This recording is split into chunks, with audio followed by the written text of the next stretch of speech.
Nagpakilig nga kagabi itong si Paolo Avellino, kung saan ay may event ito sa Ultra Mega Expo 2024, kung saan ay spotted din ang ibang celebrities tulad ni Aga Mulak at Vong Navarro.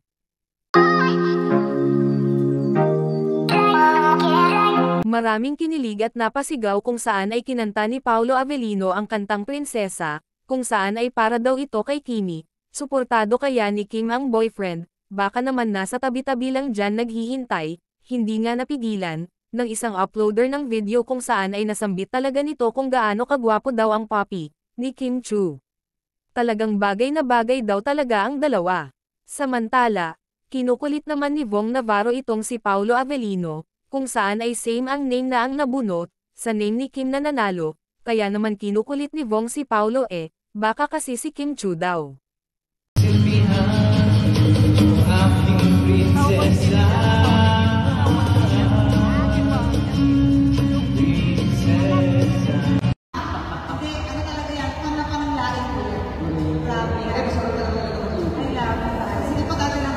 Yan pero hindi kasi muna. Pero ito na, bago tayo pumunot, ng isang winner ng 200,000 pesos, meron tayong replacement po. Yes, meron din ang replacement. Tatlo, replacement for 5,000 pesos.